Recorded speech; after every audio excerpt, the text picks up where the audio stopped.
Hello, good afternoon, good evening, good morning, wherever you are listening from.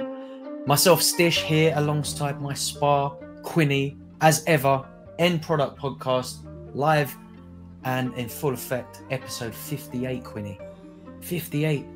We're almost 2/3 of the way through the game. How are you doing, sir? Aye, I'm not too bad, mate. I'm not too bad. Yeah, we're definitely approaching that 60th minute triple substitution moment, aren't we? But yeah, no, I'm good, mate. I'm good. Time flies. Just we say episode 58 there. It only feels like a week ago or so where we're doing the whole anniversary pod, whatever that was, like 2 months ago or something now. 3 months back now, yeah. So yeah, man, summer is getting away from us. I've just had the notifications. Trooping is starting for Ukraine. Euro under 21 is underway. I think the opening game actually kicked off already, which is cool. Holland and Belgium. So yeah, man, pretty good. Be keeping a little eye on that myself. I've got a few players. I haven't actually checked the starting lineup. I've been so busy. I'm off to Glastonbury tomorrow, so cramming everything in at the moment. But yeah, it looks like my players are all starting, which is great. So yeah, I'll be having a keen interest in that fixture throughout the duration of the podcast, as will you, Quinny, sir. On the subject of end product, though, we do like to start every week, don't we, with a bit of end product. And Quinny, not for me. I don't know. I think we need to give you a special mention here this week because the end product doesn't always come in the form of the Web3 Sorare world. Quinny actually got his mug on Sky Sports News this week. It was great seeing the studio up on the big screen. How was it? And how were the nerves? Did the nerves kick in just before you went live? Or did it just feel like another day in front of your YouTube subscribers? Oh no, the nerves were going like mad, mate. Like because so Brendan Rodgers got basically confirmed as manager. I think 8 o'clock Sunday night, Father's Day. I've tried to take a bit of a day with the fan bam, and I got a message through at 8:15 or something saying do you want to come on Sky Sports News? I was like, aye, yeah, no problem at all. But at this point, I'm in the house, in flip flops and basically not far off jammies, chilling out, and they're like, "You come on in 15 minutes." I was like, "Oh, did I do this in the house?" I was like, "Nah, I'm not doing this in the house." I was like, "Any chance you can give me 30 minutes?" And then they just turned around and went, "Oh, we'll do it in 9." I thought, fantastic. I had 45 minutes. So I just flew in here as quick as I could, turned it all on. And then as soon as I was sitting here, I was waiting for obviously it didn't take that long to get in here and get set up, 45 minutes. But I was then sitting here for a real 15 minutes and I was just like that. Yeah. It was crazy. But yeah, it was great fun, mate. Overall, unreal experience. That I was going to say, not that it was that amazing or fun, but just more from I was on Sky Sport, it's that experience of that's just mental. That's great. How is this? How does the back end work? In terms of the actual logistics of going live on Sky Sports, what do they require you to actually do as a streamer? Do you have to go do you have to send a live stream through OBS or do you log into some kind of call situation with them? So they sent me a Zoom link, and then when you come first through the Zoom link, it's these horrible big beeps constantly. Yeah. You can probably imagine it, maybe radio situation or something. I don't know. And then after that, I don't know, they pulled me out the Zoom link, and then the other screen is Sky Sports. You're sitting with Sky Sports News as the other person in the Zoom call, basically. And then it's the sound of, when the pit crew talk to F1 drivers through the headsets. It's that kind of, Jonathan, can you hear us? Jonathan, you there? And I was like, yeah, I can hear. I can hear it through the. You hear the TV if you like as well through the call. And it's no, okay, you'll be on in 10 minutes. Chris will say hi, and it's okay. And then you're just sitting there, just jangling, waiting for the adverts to run and all that, and then the guy to come and talk to you and whatever. So, and then it's just basically he starts talking to you, and that's it. You're going.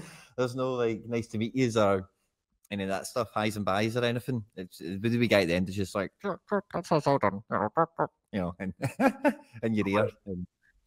Did you manage to get a screen grab for the studio? You should definitely get a little frame done of the full screen with the Sky Sports breaking news going along the bottom and all that. Get it mounted or something, get it framed. Yeah, that's a good idea. I like that. I wasn't too sure how it would go with the footage and that. They sent me a clip afterwards, which was nice. Great. And then I kind of used that if you've seen me on TikTok and Instagram and all these kind of places. Yeah. So it was one of those ones where it was just pure. It was just the reason it's cool or the reason it's mad special to me, because when I was in high school, like falling in love with football to the level I'm at now, like most people out there probably. So when Sky Sports News was first like invented, almost it was like 24 hours a day, 7 days a week, football news constantly.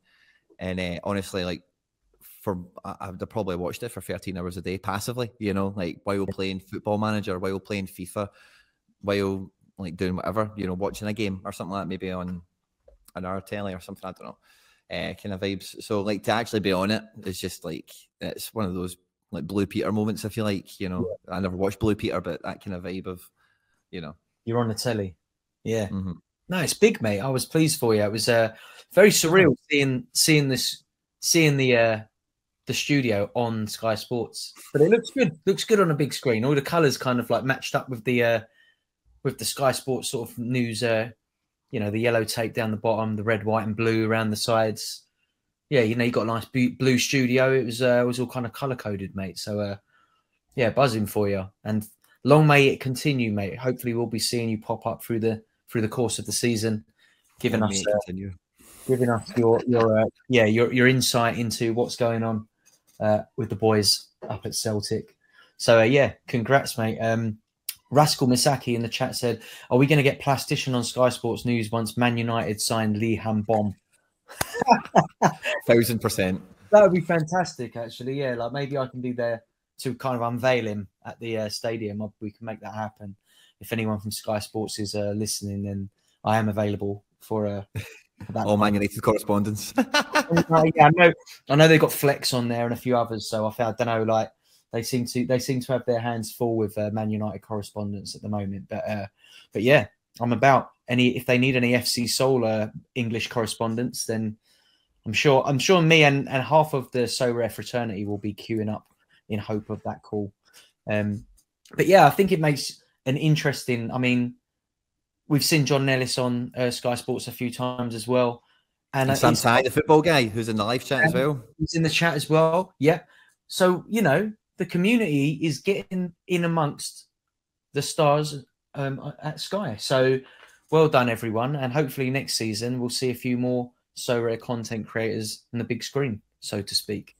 See, you just have to say that there, Stish. I just got this mad notion of we should, or not we should, but like imagine if it keeps going this way, like a few of us are on Sky Sports and this kind of Sorare goes big and all the rest of it.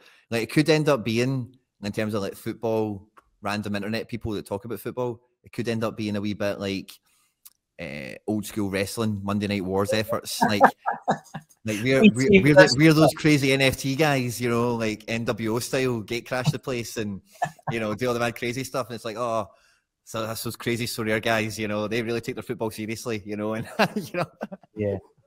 Yeah, no, that would be funny. That would be funny. Yeah, I always thinking that, like, you know, in the future, as this game kind of becomes a little bit more mature and the characters kind of show themselves a bit more online, it could become a thing where the top Sorare managers, if you like, are being monitored for like their scouting by clubs. You know how like we've seen the big story of like Will Still going from championship manager to like real life manager. Is there any reason that like Sorare managers couldn't become like the next big thing in like the world of scouting because their track record in terms of trading or picking up players way before anyone else noticed them? I think that could be quite an interesting caveat to follow. Who knows? We might all become like the next top scouts if we're being monitored by, you know, the scouting divisions of Premier League, Liga, and you know, it's definitely could happen, right? Because we've seen it with Championship Manager, Football Manager. Why not for scouting through Sorare? I'm with you, man. Especially like it felt like Venezia scouted other players on Sorare, you know, when they got promoted to Serie A. You know, they just went and bought Busio and Polangiapolo and, you know, like Cuisance and a bunch of random Sorare guys. Like they bought, who was the other guys? Well, they got a big striker from Belgium. It was a player.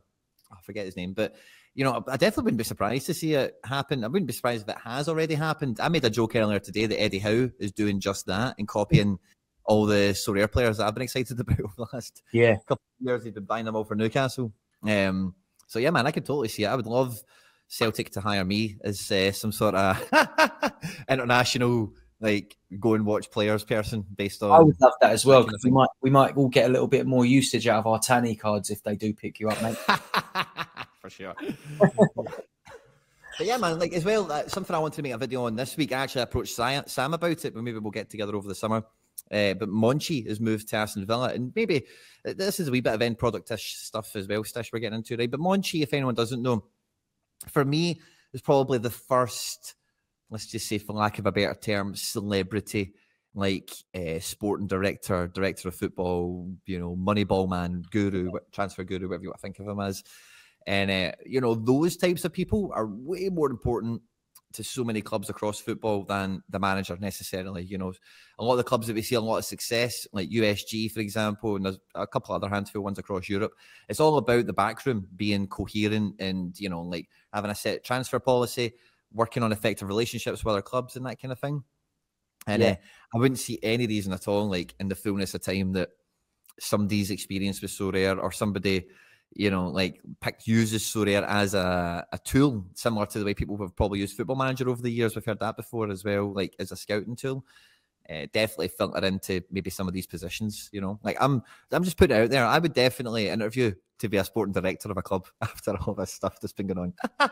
I would feel quite confident in saying, here, listen, man, you know, if you've been following my gallery, you could have had some players in your club by now, you know, like, and I'll find them again because I back myself, you know. I think as well, like using Sorare data as a tool as well for scouting is something that maybe a lot of clubs are overlooked. Because if you use sort of like FBref or I don't know, Y Scout or anything like that, I don't know about anyone else in the chat who maybe uses it as well, but I find Sorare data a lot more intuitive in terms of like narrowing down players, you know, at least in some of the, maybe the only thing that you can't do on Sorare data just yet is sort of like search by a very specific rule set. So it might be like progressive passes, like search by like the most progressive part, things like that you can do on FBref and Y Scout, which, you know, Sorare data is more like just all around and decisive actions.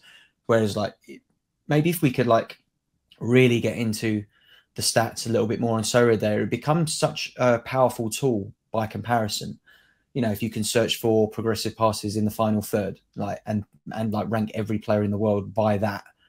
I mean, people from Sorare data probably listen to this, and I'm sure it's not probably that difficult for them to even build that in. It just makes more buttons. It would probably just have to become like a separate search tool, maybe like a, you know, like a fine-tooth comb version of the already good tools that they have on there. But yeah, I think, you know, we've seen clubs and scouts use Football Manager to sort of identify targets before they go then and have a little look at them. Why not Sorare data? I feel like Sorare data could be used in a very similar way. So yeah, I think it makes sense, right? That football teams, football clubs, football directors, you know, scouts, all that, they're going to become closer to what we're doing, and we become more and more like what they're doing as well. So when you put your money where your mouth is, like we do with Sorare as well, it's not just like having an opinion, is it? It's literally like you're backing your opinion as well. So if you are seen to be like one of the best backers of your opinion, or consistently correct with it at least, then you might find yourself a little job in football somewhere along the line. On the subject of other end products, Quinny, have you had any wins in the last week since we spoke? De nada. Yeah, mine's been very dry. Was talking a little bit in the chat off air before we went live, just in the chat room, and my like observation from last week, particularly with all of the international games, was it was probably the first game week ever where we've had lots and lots of teams having 2 games since the new double game week rule came in. And there was, because of that, you know, we had a lot of fixtures, but we didn't have a lot of players playing, which meant that the players that did play were like guaranteeing themselves a pretty decent score in one of the 2 games.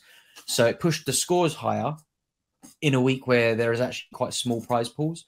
I think I looked in the middle of the week and was just trying to spot how my like all-star rare team was doing or something like that. And, you know, I think I had about 200 points. I wasn't having a good week anyway. But even to like finish in the tier 5s, you needed something like 400 and 20 points, something. It was massive because of the way the double game weeks worked for quite a lot of players, I think, and the few people that did have, you know, players that could fill all the positions. So yeah, it was quite an interesting game week, quite a unique one. Unfortunately, no end product to talk about for either of us, it seems, but very interesting to see how it panned out, and whether or not, you know, people will be planning ahead, looking at those game weeks, especially where we've now got the Euro under 21s. There's bound to be a few game weeks where teams have double game weeks once we know who those sort of starting players are likely to be. So yeah, super interesting, but disappointing from a personal perspective. No end product. What did you make of the game week? Anything stick out to you? It's a car crash for me. I didn't have much going on, and then there's just a few. I can't remember when they were, but the game week was a write-off quite quickly, you know. So nondescript for me, mate. I've been more looking forward to this game week that's starting, that we're in the now, with the Euros being on. So I think and it's easy to forget in this game week as well, we did have senior internationals, which was a welcome surprise when I was building my teams, that I had a wee bit of extra options, but I am very much lacking in the goalkeeper. Yeah. Excuse me. You made mention to it earlier, but I did a really long, really late stream yesterday. I was just going to bring that up as well. That was my next point of call. And yeah, I'm not reeling, as I think Misaki was asking, but I'm not hungover and I'm just mad tired. Like, I just didn't get much sleep last night, been up early today and all the rest of it. So apologies for that yawn that I caught there. But for me, it's more like looking at the divisions for next season and thinking about, you know, how many divisions can I, you know, I'm thinking about myself individually, you know, realistically, like make a concerted effort at.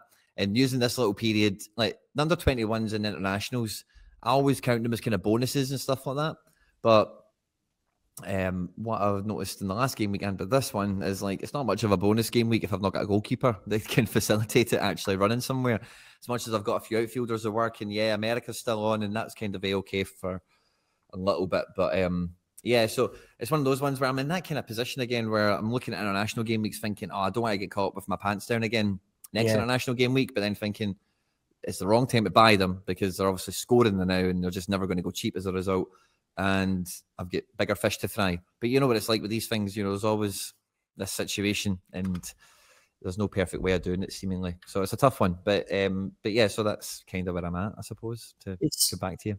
It's definitely thrown a spanner in the works for me because I'm quite the opposite to you. I've got quite a lot of goalkeepers that play, but they're all I've got a lot of super rare goalkeepers because I kind of like pre-planned my summer around doing this, that, and the other. And now I've found I've got like 3 playing super rare goalkeepers, but not enough super rare sort of outfield cards that I can spread among all of the pieces. And with some players moving, you know, like I think this weekend, the issue for me is like Jesus Ferreira traveling to the international games is not going to play in the MLS in the week. But, you know, and then, you know, does he start? Does he not start? Whereas before he would have been like a shoe-in for my team. So it's like this game week coming up is a difficult one for me because not only where I kind of pre-planned this maybe 6 months ago, looking at my teams thinking, sweet, I've got a great U23 team there, which on its game week should be one of the strongest in the Super Air division. Now they've opened up the under 21 championships. It means a lot of people will be looking at U23 with their supers probably. And it's given me a bit of a conundrum. Like, do I just go into All-Star and try and avoid a lot of those U23 super teams? Or do I maybe sort of ignore the fact that I've got uniques available and look at capitalizing in 270 or 240? And I did that last week. I kind of noticed that, you know, I had Mbappe and everyone's going to put Mbappe in like the powerhouse team that they're putting out, right? I decided instead of going into U23, I went into cap 270 and actually was quite close to a result there. The only thing that let me down was Matvienko gave away a pen in the first game for Ukraine. And in the second game, he had a great first half and they took him off at half time. So if he'd have scored like another 10 points, and then I think Prestiani started on the bench for Velez, if he had started, that would have been enough to get me a card. But yeah, I think it making me think more carefully about where I put these players. Whereas before, you know, they were all a shoe-in for U23, but now with the under-21 championships, I just feel like U23 could become quite busy. So I'm looking at other places to put my cards at the moment. What do you think of that? Good strategy, or? No, I like that a lot. I've had similar problems with different scarcity cards this week as well, like with McGregor through in a kick-off unique team with nobody in it. He scores the goal in the first 5 minutes, and you're like, fuck, you know. But Yeah, it's but sometimes when you've got cards of different scarcities, whether it's rares and you're playing supers and rare pro, or limiteds and cap modes, cap 220s or whatever. But when you are messing with double scarcity and you're trying to, like, you know, get the higher team out, sometimes, or very often, I would suggest you do that at the expense of potentially a better team down the food chain, if you like. So I definitely agree with the logic and the strategy, and I have done similar myself. Yeah, I get it, mate. I'm right with you on that. There's no, but unfortunately, you never know the best decision until hindsight kicks in, you know. So yeah. You're damned if you do, you're damned if you don't.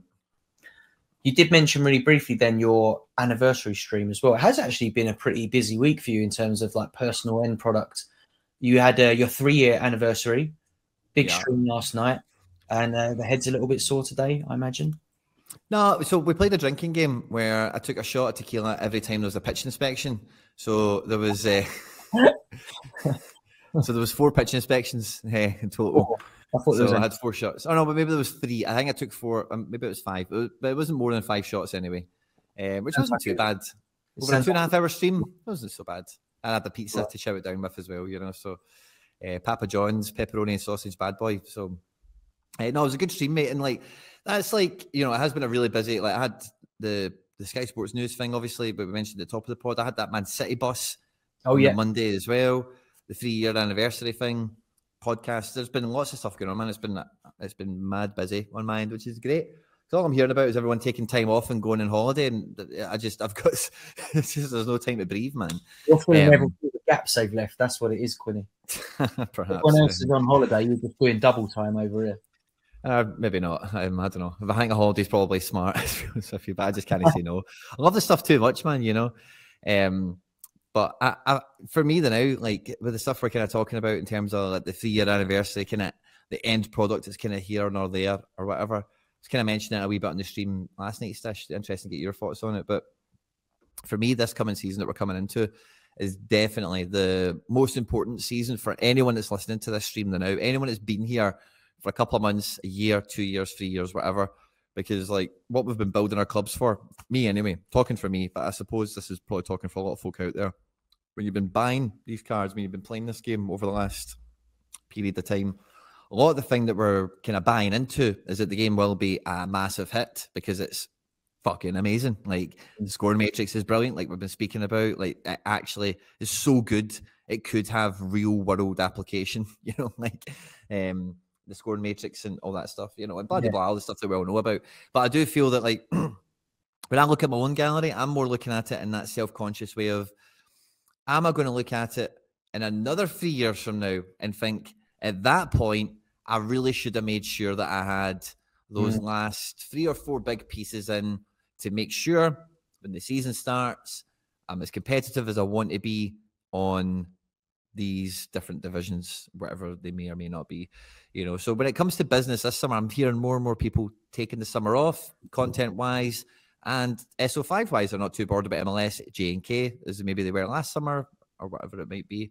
And I think we're all maybe subconsciously in that same kind of mindset of, let's make sure the big teams are in order. Let's make sure my best priority lineups are, I've got the guys I want, you know, and it's not the makeshift guys that I've had to have for the last period of time, you know. How does that kind of sit with you when I say that? I'm in a similar boat. I keep finding myself where we've had a little bit more time, maybe where I'm not putting like 30 teams in on the week. It might be like 6 teams that I've got to do. So like I'm needing to spend less time checking which players are likely to start, etc. It gives you a little bit more time to look at where you're at. You know, I think as well, another thing that we could probably speak on is I think that the market is heading in a good direction earlier than I expected. I think things are picking up a little bit. And maybe that is because of the coverage of these international games. I don't know. Maybe things just peaked a little bit where some of the players playing in those games have had a nice little sort of bump on the prices. But overall, I think the market feels a bit more stable, and it's earlier than I thought. I thought we might see this in maybe 4 weeks from now, when, you know, sort of a lot of teams have done their transfers. Players are maybe coming into pre-season. We're seeing some of the friendlies, that kind of thing, where, all right, you can start to get a feel for like who might start next season, or a couple of young players that are likely to, you know, get some minutes at the beginning of the season, all that kind of stuff. We seem to be seeing that now, which I'm not 100% sure, but this feels earlier than maybe the last couple of seasons I've played, especially for Champ Euro. And I just think the market seems alive. There's a lot of activity. I'm getting a lot of offers on my cards at the moment, just out of the blue, you know, not even listed cards. Someone came in trying to score my Mbappe off me in the week. Had an offer through Discord.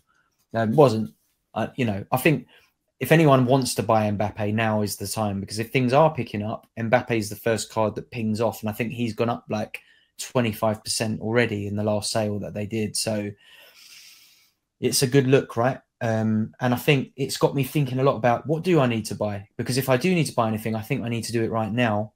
I've just been trying to get ahead of any transfer news. One thing I'm not doing this season, probably from being burnt in previous, is getting a bit excited when you see a transfer and you think, oh, let me jump on that now. Because when I did that last season, you know, like when new cards were minted and these players got their new cards, the prices were never, you know, quite what I paid for them when the hype was what it was. Yeah. So I'm trying to like disassociate myself a little bit from those hype transfer news, you know, deadline day vibe. The only ones that do sort of pique my interest are when a player moves to a club that's maybe not covered, so isn't going to get cards, and you think, oh, what's the supply look like? Can I nick that player before someone else realizes they've moved? And I think if you can get ahead of the transfer news, then you're laughing, right? But at the moment, the minute, or literally the minute as well, the minute something gets announced on Transfermarkt, or, you know, like Fabrizio, or, you know, Shiro, or any of the big sort of transfer deadline tweeters get on it, it's, you know, the prices are just up. The floor prices are like ridiculous. Even people like Pavel are not going to be accepting offers. So I'm just that's one thing I have done. I'm not trying to get sucked into any transfer hype moves. It'd be great if some of my players get a good move. So yeah, I'm kind of keeping an eye on that, just for my own, you know, oh, is this card going to be useful next season? Because that always feels like a new signing, doesn't it? When a red cross becomes useful again, or a player who's sat on the bench all season moves down a division or something like that. And I think I've definitely got a few cards in my gallery that I'm searching more for those players. Like, are they getting the move? Are they, you know, are they doing anything? So yeah, I've had a couple of good little moves. I won't mention them just yet because I'm trying to pick up a couple of top-ups, a couple of decent ones, yeah, that I think have maybe flown under the radar. But yeah, for the most part, I'm trying to stay out of all the kind of transfer hype and speculation, to just focus on what I've got. I think I've got really good cards for next season now. Some of the move up out of U23. I think that's the only place that I might be a bit light, but I can't really be sure who the pieces I need until transfers are done, and maybe that first couple of weeks are done. I'd rather maybe just pay the premium when they start playing again. I feel like I might be a little bit light in U23. I have a lot of my big cards are aging out, but depending on what happens to those as well. I've seen Veerman linked to Roma and Lazio. He got an assist on debut for Netherlands. So Lazio. Yeah, I think I do, because I think Milinkovic-Savic is off, isn't he? So he would slot quite nicely in there. Well, the rumour, the transfer cascade that I've seen a rumour for that I could see happening is Tonali to Newcastle, SMS to Milan, and then who do Lazio get? Veerman could be a great shout. Yeah, I'd take that. I think it'd be useful there. How did Lazio finish this season? Are they in Europe next season? Champions League, yeah. I think they were third. They got champs. Yeah, I didn't follow apart from like It might have even been second, by the way. Like Lazio under Sarri, by the way, have been legit. Like I'm gonna check it out legit. now. He's got them playing like he had his Napoli team playing. You know, like for periods anyway. You know, they were going for it, particularly when Immobile is fit and available. You know, because the forward line, I'm not too convinced on Felipe Anderson, Sakagne. People like him. I've not seen enough of him, but I'm not. But they're playing like really good. Like for the most part. Where did you got the table in front of you? Where did they finish? They did finish second. You're right. Second, yeah, incredible, man. You know, like, I mean, that'd be great if he gets Champions League football as well. Yeah, both the Milans were a joke. Juve were a joke. Napoli ran away with it, and I was thinking, yeah, maybe Lazio did finish second. I knew they were in third at one point, but See now, like Juventus finished all the way down in seventh. Point seduction helped that as well. Yeah, true. I mean, that puts them in the Conference League qualifiers. So we talked about this a few times, haven't we, about teams that might be Juventus. Juventus have the Conference League qualifiers to contest. And another thing about Juventus is we didn't get cards from them last season, so they have low supply. So, I mean, if you are fortunate enough to have a little Juve stack that you've been set on for a few seasons, can you imagine how useful that might be in the beginning of the season when we've got all those Conference League qualifiers to play through? I think I've got Chiesa. He should be a good card for that. Maybe sold. Maybe he'll get sold, but I think they do. There's talk that they need to free up about 60 million, don't they? So he could get sold. I think like Rabiot's probably gone. Rabiot has gone to Saudi. I was going to say, see if you did want a good punt on Juve, Ravella could be a good shout, by the way, because he's going back to Juve from Monza. Rabiot is out the door. And I think I've seen somewhere they're trying to get rid of Weston McKennie as well, who's returned from his loan spell at Leeds. And like you say, Di Maria's left. Di Maria, I think, has been back to Benfica today, by the way. That's a great Sorare move, that one, isn't it? Great Sorare move, yeah. That's cheat code for Di Maria. Yeah. So, yeah, I think Ravella could be a sneaky one. Locatelli, I'm not sure whether he stays or goes. But, you get the feeling that because of the position they finished in the league, they're not in Champions League this year. Guys like Vlahovic, Chiesa, a few of those kind of star-studded names that they've got, high-value assets, maybe sold, but they'll be playing Conference League. And, just talking, I think Ravella could be an amazing shout. Imagine he got into that team. Because he's quality at the Cine, yeah? We're quality for Juve. And then Conference League setting, there's other players as well that could come on. I'm not a big fan of Allegri, I must say at this point as well. I don't like him. There's a rumor going around that when Tudor left Marseille that he was going to take over at Juve, and he was part of the thing that helped me kind of find Tudor in this kind of wee voyage I've been following him on, is he was Pirlo's assistant when Pirlo was the Juve manager, and Pirlo was kind of okay at Juve. Obviously, he's not been good ever since, but ever since, Igor Tudor has been his own man. So he's previously been at Juve in the last little while, and maybe there's some connections there, because that's all Allegri had when he got the job the second time, is nobody else would take it, and he knows everybody there, all the chairman and whatever. So Juve is a great one to bring up, Stish. Thanks for that. I think that'll be one to watch. Yeah, I mean, you bringing up the Serie A table kind of like pinged that straight in. Seeing that Juventus in that position, really interesting. Like you said, they'll probably lose a few players, but you'd imagine, those initial rounds of that qualifying to be an absolute walk for them. Even the group stage, mate, they'll horse that. They should get 16 points or whatever, 18 points, Yeah, I mean, I talk on the subject of Allegri. I hate him. I think he's an awful coach. I think, I started watching a bit more of Juve when I won the Chiesa card. Then he got injured and he came back, and just Chiesa under Allegri has just been a shadow of himself. It's actually sad to watch the way he's being treated there.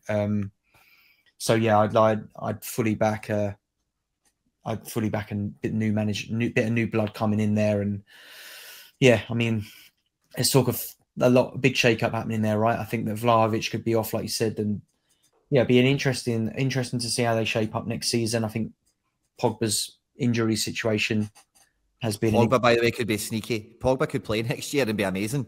Yeah, he could. Pogba is good. Pogba is good. Yeah, I mean, but he decides to be. I always liked him as a United player. I just, his inconsistency was disappointing, but he is, on his day, a top 5 in the world player. Problem is, you get that day like twice a season. And yeah, I think he gave us glimpses the beginning of the season at United, the season Ronaldo came back. I think when he got 4 assists in one game against Leeds, he was unplayable. He was absolutely amazing that day, and he was on a few other occasions. I think the season we beat City at the City ground, when we were chasing them down for the title, he scored twice. He was amazing in that game. But yeah, you know, he's usually amazing for France when he turns up as well. So he could be incredible. It's just, you know, his legs. Can he keep fit for a season? It's a bit like, you know, we had these doubts and questions over Haaland. He spent a little bit of time on the bench, didn't he? But nowhere near as much as we'd seen in previous years. I think, you know, a lot of that is down to him maturing in his body and stuff like that as well. I think Pogba, you know, he's at kind of what should be like his physical peak now. So if he can stay fit, he'll probably be excellent. But I think Serie A, you know, if he can find his level there, he'll excel a lot. He'll be one of the top players in the division without a doubt. But yeah, I'll be keeping a keen eye on Pogba next season. He's a good shout, definitely. And I imagine he's quite affordable in terms of Sorare right now as well. You know, he's probably one of those players you could pick up. 0.25. That's great, isn't it? That is good. You take that. 0.25. I mean, I might keep an eye on him now. Got me interested, Quinny. Put him in a watch list. He's fit first. As you say, that's the main thing with him. But you know, that situation could be great. You know, if he was to be fit, he was to be the main man in the team. If they did lose a few of the bigger money players, if as it were. But yeah, and I think we're all in that kind of mode. There's a question coming from the chat there. Is Leverkusen conference? I went and checked it out. Leverkusen, so that did surprise me, but they are Europa group stage guaranteed for finishing 6th in the Bundesliga. But it's Frankfurt. Not last year, but the year before, as UEFA Cup Europa League winners, I beg your pardon. They will be playing Conference League. So a bit of a different situation for Frankfurt to find themselves in, having been in Champions League last year. It's going to be interesting, isn't it, that Conference League, given that there's some good quality teams in there. I think AZ are in there again, aren't they? Or Twente, one of those two are in again for next season from the Dutch division as well. And didn't Ajax, we worked out that Ajax finished lower league. They're going to be in like one of the lower leagues, aren't they, in terms of Europe this season? Yeah, I think. Do you know what's been interesting? I've been following the Eredivisie, and I have to remind myself, but Utrecht have been making some serious moves in. Yeah, Utrecht have been busy. They've been super busy. I feel like they've brought in like 4 or 5 forwards. They brought in Azarkan from Feyenoord. They brought in Ole Romani from Emmen, who's another good player. I'll hold his card. But they have been really busy. I wonder what's going on there. They're obviously trying to push on. They finished 7th this season, so maybe they see a way into that top 4. But be interesting watching them. I definitely found, as a Romani holder, that I'm going to have like a renewed interest in Utrecht next season, to see how they get on. But lots of activity in their Eredivisie. Obviously, we've seen lots of outs, a few ins. PSV and Ajax seem to have livened up a little bit in the transfer market as well. So yeah, Ajax as always have brought in some new talent, young blood that we haven't heard of just yet. But yeah, I think the Eredivisie always has me gripped. The last few seasons playing Sorare, I think that's been the one division that I've started watching a lot. I like the way that they play football over there. I think it's mostly positive. You don't catch too many boring games, I find, whenever I've watched it. So yeah, I'm excited to see how some of those potential Red X's can perform at their new clubs. So yeah, seeing Romani move as early in the window as that, I'm not going to lie, I was kind of hoping for a different move. But the fact that Utrecht have strengthened as much as they have could be a really interesting watch next season. Those two up top, pretty much, you know, very, very lively forwards. I'm surprised that Feyenoord let Azarkan go. Actually, he was one of the best forwards I saw last season in Eredivisie. So I thought they might keep hold of him, because if they lose a forward or two, that could probably do with him. But they've obviously got other plans. That was an interesting. There's a shout coming in from the chat as well that Sam Ty's saying, "Oh dear," to the fact that Newcastle looks set to spend £70 million or euros on Sandro Tonali. I don't know why he's saying Odia. I'm a big Tonali guy. It was maybe a bit punchy for him. 70 million is a bit much. And yeah, we're getting a bit of confirmation that looks to be done. I think that's a great signing for Newcastle. Really, they're in Champions League next year. They need I've not seen too much of Newcastle to make any proper comments, but somebody like Tonali doesn't make your team worse, No.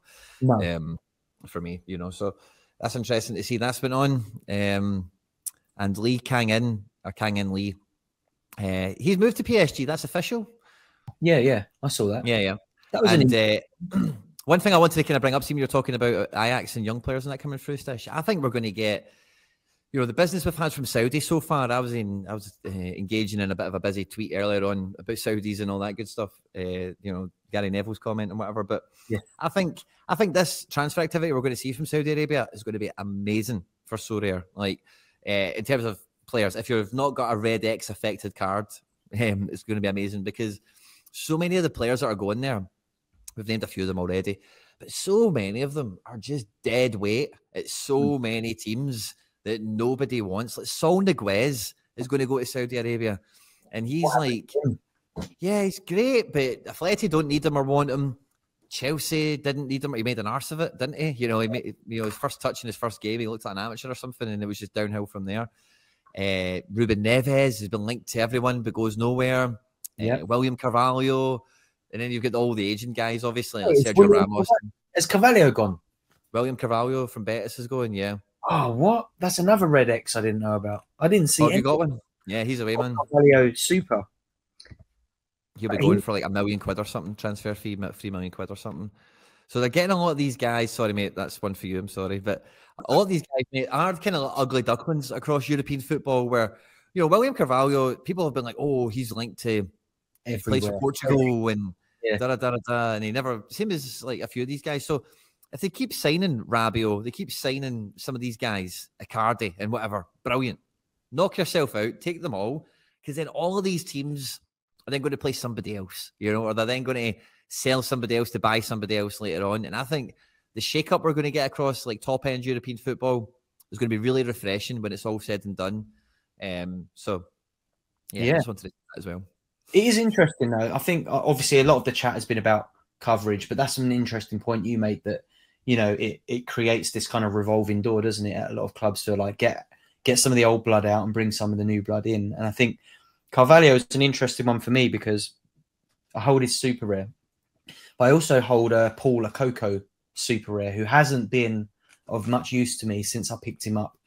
Literally, probably the first season I started playing so rare. I saw a couple of games of his and I thought he looked lively.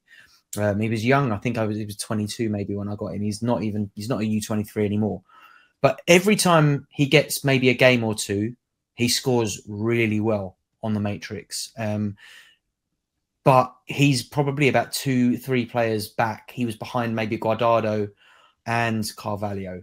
But I think Guardado's he's 37, 38 now. He's probably on his way out if he hasn't already left. Carvalho going to Saudi obviously gives me a red cross. But, I mean, for how long? There's a very good chance that that we get Saudi League covered at some point. But it is going to make interesting viewing as well from like a football perspective. There's a lot of good quality players playing in that league next season. It'll be interesting to see how they gel. And also just like in terms of like the watchability, is it going to become a league that people kind of casually watch? Is it going to be one of those divisions that we hear about on Sky Sports News, that kind of thing? Someone in the chat, actually, while I'll quickly pick up on it while we're talking, someone said, I thought Brazil was covered, but Enner Valencia is a red X. Where's Enner Valencia moved to? Do you know, Quinny? He might only be a red X until like it's confirmed, but yeah. I thought, I don't know. He might not be in the first division. Maybe that because the Brazilian divisions are split. They look like they're both called very similar. Because I've got players that play in the Brazilian second division, and I didn't know they were. It says he's down as no club on Sorare, which is why he's a red X. Yeah, so maybe it just needs to update. But yeah, I can't see too much on where he's gone for that information. But yeah, I think yeah, I'm going to be intrigued and I'm going to be interested in seeing some of the Saudi League highlights. Yeah, whether or not we get coverage, I don't know. I am going to have at least 2 red crosses now. I think Koulibaly move in there. It's a bit of a gutter because I've got a level 20. And when he played for Chelsea, he scored well. Obviously, they needed to get rid of him. They need some financial fair play points on the board. So good deal for Chelsea. Not great for someone who holds a level 20 Koulibaly card on Sorare, sadly. But, strange things have happened. There will be people calling for coverage. I'm sure there already are a lot of people calling for it. It's not going to be the end of the world for me if it doesn't get covered, but I will have some interest in watching some of it, I think. Going to be an interesting division next season. Interesting is definitely the word for it. Yeah. Interesting. It'd just be interesting to see as well, like, how many of those players can replicate decent form at international level. I see it like grassroots watching my son and that, but if he's training with better players, he plays better. If he trains with lesser players, he's not a shadow of what he can do. He kind of trains at the level that the players around him are at. And I think that probably travels up to the top of the professional end of the spectrum. So I do wonder, I mean, I keep an eye on Ronaldo. He obviously scored for Portugal in his 200th international cap. And, he doesn't look that different from what he did at Man United. Players like Kante, who are like literal engines on a football pitch. Be interesting to see if they manage to hold their place in, the national teams and how that's kind of perceived by the football associations of like the countries that they're representing. What do you reckon? Think these players are going to be able to hold their places? Definitely, I think for Ruben Neves and Kante types, it definitely will be interesting to see how that goes. Obviously, we've seen Ronaldo continue to play for Portugal, which is Ronaldo, whatever. Yeah, different. But those other guys will be definitely very interesting because the Portuguese midfield is very competitive. And if Ruben Neves is taking himself for a holiday, I can see him just being forgotten about, because they've got a lot of talent. So, maybe they're just writing it off for the money and just going, well, and Kante, he's won the World Cup and all that anyway, so he's maybe just, wait and get his check. It is incredible how many players are being linked to Saudi moves now. Like, it's almost like collectively the league have come together and gone, right, we're buying everyone. Who's in? Everyone else in? Like, everyone signed up for this? Yep, cool, yeah. What about the clubs down the other end? You up for it? Yep, cool, all right, let's go. Who's available? And they just literally, any player whose contract's up next season or is out of contract in the next few days is being linked to Saudi Arabia right now. And it's mad. Like, is this the Ronaldo effect from last summer? Or like, did Saudi money suddenly wake up and think, oh, football, Ronaldo's here now, let's buy some more? Like, it's very strange how quickly it's switched. I definitely feel that they were waiting for this Newcastle thing to go on first to get the Newcastle deal done, because that was basically, they've had 1 year in Newcastle, the PIF, as it's called, and now we're getting this because they've had the money the whole time, and they kind of, I don't know if you've read this, but it was a kind of quote that was going around from one of them saying that they've got 20 billion and what they want to do is spend their oil money on making sports a thing in Saudi is like a thing and whatever. And, it's an admirable thing that they're trying to do, I guess, on the face of it, if that's what it is they're doing. But if the budget for the project is 20 billion, then like they can get a lot of players to start a division up overnight. Yeah, I mean, I saw that Mendy, the Chelsea goalkeeper. Yeah, man, that's a big one. That is another big one, isn't it? Dzeko, Aubameyang's linked out there. There's whispers that De Gea could be out there as well. So De Gea is the perfect person to go. Nobody wants De Gea. Nobody wants him. Nobody needs him. Nobody's interested. But he wants to get that 6-figure weekly wage, So, like, he should just be going. Who wouldn't? Like, it's difficult to turn that sort of money down, isn't it? And I mean, at his age especially, and he's not really in, he's not in the international Who does he play for? If he leaves Man United, who does he go to? There's nobody out there that you'd say, oh, that makes sense, or that's a good fit. You can't see him sort of rolling out at Sociedad anytime soon, can you? Like, he's not going to go back there. It would need to be something like that, wouldn't it? To go back to Spain. It would need to be Sociedad, Valencia, if they sold Marmashvili, maybe Betis or something. But he's not going to Atleti. He's not going to Real or Barca. He's not going to any of the major Italian teams, really, is he? His wages wouldn't carry him in Italy, certainly. PSG have Donnarumma. Yep. And then no team in Germany is paying him money. So, yeah. That's what it is. Yeah, it's going to be fascinating to see who else ends up in that Saudi league next season. And obviously, we're talking about red crosses, but we forget that a lot of the teams that are picking these players up are qualified for the Asian Champions League next season, and those games are covered by Sorare. So every now and then we'll get a little window of opportunity to use your Benzema's. And well, I don't know about Benzema, but I know that the club that Koulibaly is signed for will be in the Champions League. So I'm not sure about is it Al Ittihad, I think, that signed Kante, and is that Ittihad that signed Kante? Yeah. I'm not sure where they finished. Let's have a little look. Actually, we get it up. Saudi Pro League, isn't it? Yeah. See if we finish where.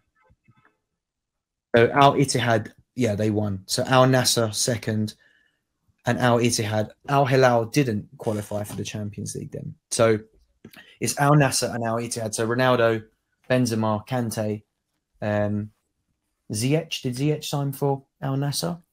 I think Ziyech is went to Ronaldo's team. Yeah. So there's a few players there that you will get your international utility and your Asian Champions League. So yeah. I mean, I was surprised actually. I think like JR Duke was selling his Benzema unique this week for like 2.5 ETH or something like that. It was like, I looked at it, I was like, that is not a bad punt, is it? Like if you want to take a little punt on the potential for this league to be covered this season, there's a 2.5 ETH Benzema or whatever. I'm going to make sure I've got my facts right now. But I'm sure I looked at it and was like, that is an obscenely cheap, unique card for a player who is like a Ballon d'Or winner. Yeah. Let me see. His unique is listed. It is... Oh, no. Wait, hold on. Someone's bought it and relisted it. That's why. Oh. Somebody's beat you to it. So, yeah, JR Duke sold it yesterday. This is insane, actually. JR Duke sold Benzema's unique from this season. The season he won the Ballon d'Or, and he's wearing his, his Real Madrid kit. 0.725 ETH. Not even an ETH. JR Duke 5 months ago won that in an auction for 8.32 ETH. Sold it for 0.725, and the person who bought it has it listed for 9 right now. Obviously, they're not going to get many bites. But 9, but 0.725, even as on a punt, is not bad for a Karim Benzema, right? He's going to be playing in the Champions League next season. And those fixtures fall in really random midweeks as well. You could, on any given week, have an absolute baller of a player for that game week. And in any game week he is scoring, he's probably going to be putting up 80 to 100 points, right? With that 50% bonus. Yeah. That is I might have to have a look at what else JR Duke's selling, because to accept 0.725... that's insane. JR Duke's always got a lot listed. Let's have a little look at what he's got on sale at the moment. But yeah, what a steal. Yeah, he's got a few cards listed, a few uniques there. Going cheap. Not super cheap, but that 0.725 for a Benzema unique is unreal. Not too shabby. Yeah. You'll be laughing, won't you, if that ends up getting covered next season? Oh, yeah, big time. You'll be rubbing your hands all day. It's like when people bought Ayo Tanaka unique, knowing that the D2 was coming. Yeah. Same kind of vibes. I was looking at it that week, just by chance, just to see maybe I'll pick one up. And yeah, I think the unique, that Ayo Tanaka was listed before all the news broke, that when all the whispers were happening. I think, let me have a little look. If that's true, who can I get? And I think a lot of people looked at Ayo Tanaka, didn't they? Because he was so good in the J League. It was obviously had problems with injuries in the end, didn't he? You're a holder as well, aren't you, Quinny? Tanaka. Yeah. I still got his Kawasaki rare. Yeah. I think one of my most successful cards. There's rumours he's going to Portugal. Really? I was looking the other day at like some cards of mine that have maybe left. Like the cards that once they get relegated or something, you kind of write them off for a season and think. I did wonder what came of Daiki Matsuoka, who went down with S-Pulse last season, under 20 international for Japan, highly thought of. So I thought, let me have a little Twitter search. I didn't even realize this, right? But do you know that Daiki Matsuoka is on loan. He's playing in the second division in Brazil this season. I was like, what? Had absolutely no idea. But yeah, he's on loan in Brazil. Crazy. Well, cool. Yeah. It is cool, isn't it? Yeah, I've got, but fingers crossed Espol's come back up next season and I'll get some use out of him. But yeah, not too worried about holding on to those ones. You got any red crosses that you're holding on to at the minute? Pity Martinez, who was like won the Libertadores with Boca Juniors or something like that, got South American Player of the Year, like big time, went to Atlanta United, big money move. That's where I bought his card, and then he flopped, and he's been in Saudi ever since. So I've got him almost at level 20, but he's like 27. He's not in his 30s or anything. He's 28 maybe. He had a bad injury at one point, so that's the only one I'm holding. But I have had a few. I had Jason Denier go there. I had 2 goalkeepers go to Saudi, and I've got rid of them all. But when that stuff can happen, I'm like, oh, maybe I should just held on to maybe one goalkeeper, just in case. But yeah, if it gets covered, it'll just be really good. I think it'll be good for Champion Asia if it got covered and it got some cards. Like if the 3 teams that are buying all the players got cards, you would need that for prize pools, I think. And I think if you added that in to Champion Asia, it gets another little flavour. So I'm not totally against it. I do think there's a limit to it, but like Saudi seem to be doing a lot of spending. Qatar are just about coming in with a wee bit of spending. I've seen them linked to 1 or 2 players. I think maybe Riyad Mahrez is one of them. So like you maybe then start to spill into the excessive, so you need to tread lightly, I think, because I think the D2 experiment and limiteds, I think both of these drops have taught Sorare a lot on the implications of more availability and more variations on options for positions, etc. So, I would be quite happy to say I trust them on those previous experiences to handle it correctly. Yeah, I'd agree. I'd hope. I'm all for coverage, but yeah, like if more coverage comes with maybe just one team from that league, how we've got a few leagues like that, haven't we? Like a Norwegian league and stuff. It's like get a little team in, put them in the prize pool, but cover any players that go there. I think that is the ideal situation at the moment for like the amount of onboarding that's being done and new users versus supply. Whereas if we onboard an entire division, then you've got like 30,000 new cards in circulation.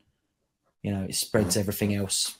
It just dilutes everything, doesn't it? So, yeah, I think an ideal situation would be maybe we get an Al Nassr or Al Ittihad,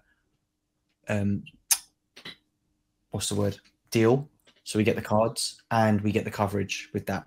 And then, there's probably quite a few Red X's on the platform, isn't there, in that division? I'm sure there's a lot, and there will be a lot more as well as more players sign and It's what they've done over the last year or two. Sorare managers will know this, but they've been plundering some of these spots for the last season or two. Saudi Arabia, the Red X, it has been a threat on Sorare for the last 2 years. We've seen Big Alunga, top goal scorer in the J League, absolute killer.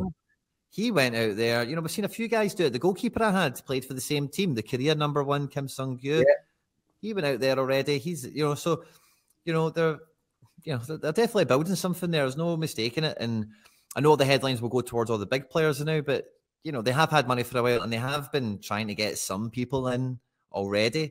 So I know the state of the division is also really poor. I mean, you see some of the highlights. Like I do think a lot of the native players are very substandard, but they are doing their best to kind of make a league, if that makes sense. I don't think they'll hold a candle to MLS when it comes to commercial development and all that kind of stuff. So I just think MLS is a full 20 years ahead of them in terms of trying to break into the European monopoly of all this, So I do think that Saudi Arabia will really go for it, and they'll try being like, I think they'll try to be the Asian MLS in some way, if you know what I mean, like the big league that if you're going to pay attention to that region, maybe they'll fight with the J League a wee bit more for status and for that kind of thing, and probably try and fight against the old China regime of getting good guys that are happy to move for money, Yeah. I'm just having a little look at we're just talking there about like Red X's and how many teams and players there might actually be active in that division. And if you just look at Al Nassr's roster on Sorare data, there's 2 goalkeepers there, Ospina and Rossi.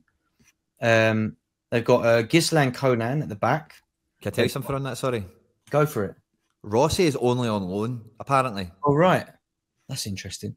So, you know, that whole move really confused a lot of people because they already had Ospina, I'm sure. Maybe they thought they were maybe losing him or something, I don't know. But or maybe he was injured at the time. I can't remember. But that was a real flamboyant transfer, really excessive. Like, you know, because he sat on the bench. If you look at his appearances, he's barely played, you know, and he's not been in Boca this whole time. Yeah. Interesting that. Yeah, Rossi there. So, yeah, 2 goalkeepers, 2 defenders, 2 midfielders, and Ronaldo up top. So they've got a lot of players just in that team that have, you know, potential. You know, we've already got a lot of red X's there that, you know, in terms of supply, it's got to be a lot of cards out there of those players as well. Yeah. So, yeah, it'd be interesting to see how it all pans out. I know a lot of people are calling for it. You and I probably sat on the fence a little bit. I'm like you said, I think coverage would be nice as long as we don't get an oversupply issue with it. But yeah, I think one of the things I loved about Sorare when I first found it was the fact that the championship in China were on it, and it was like, it doesn't matter where your guy goes. Yeah, it doesn't matter. That's one thing I've always loved about Sorare, you know, and like it's a bit of an annoyance or a fly in the ointment that we're having to deal with this whole Saudi stuff like now from a Sorare perspective. Once everything's been kind of like, let's get ready for this season and then try and ramp up, and then there's this other thing where it's like, oh, do we need to deal with this? Do we need to go and do something? So yeah. I get it in that respect, but it's one of those ones where that's something I loved about Sorare. And now that if the Saudi League is going to be a player, quotes, in some respect, then I would love it to be covered. So I don't want a card moving there and going, oh, it's not covered. You know, I love that. Doesn't matter where they go. As long as Opta covers it, it's my Sorare card. I'm going to play it. You know, I can play it. I love that part of the game. I'm with you on that. Definitely that. I think on that note, it's quite a nice note to end it on as well, Quinny. But before we go, have you got anything to look forward to this weekend in terms of Sorare? Got any teams lined up? For the weekend, mate, I've not looked further ahead than today. Basically, as you know, we're a wee bit behind schedule. When I finish this, I'm away to watch some Euro Under-21s with Harry Trades. Nice. And I might stay on to watch the Spain game tonight because that's where most of my cards are. So I've not even thought into tomorrow, mate. Never mind the weekend. What about you? You're obviously at Glasgow, ripping this it up. Off to Glasgow tomorrow, so I need to do as much. Probably, I need to do all of it. I can't rely on Wi-Fi access or anything down there. There's not likely to be any. So, yeah, I've roughly lined my teams up already. I think U23 rare and super rare cap 240 are going to be my main kind of points of interest for the weekend as things look at the moment. Breza, to answer your question in the chat, what music do I play? I play electronic music kind of across the board, but also play disco. I play all kinds of music. Anything electronic, dancey, I'll find a way to make it work. So yeah, I'm always interested in new music. So I try and find things before they become a genre, and that is kind of my job. Outside of being on the End Product podcast with Quinny, that is what I do with my time.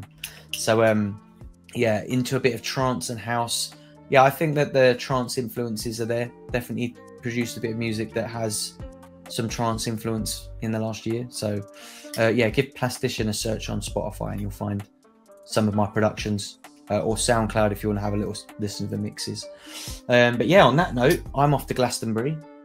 So Sorare is going to be a bit of a sideline for me this weekend, but still hoping for a bit of end product. You know how we do. Quinny, best of luck. Enjoy the under-21 Euros this evening.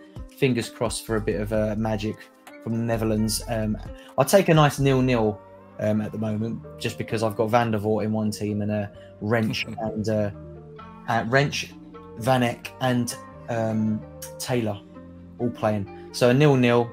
Everyone gets a nice little 10-point bonus. If we can just have Taylor doing a little bit more in the midfield, because his score's looking a little bit lackluster at the minute. But defensively, a 0-0 will be nice across the board for the players I've got involved. So yeah, fingers crossed for that.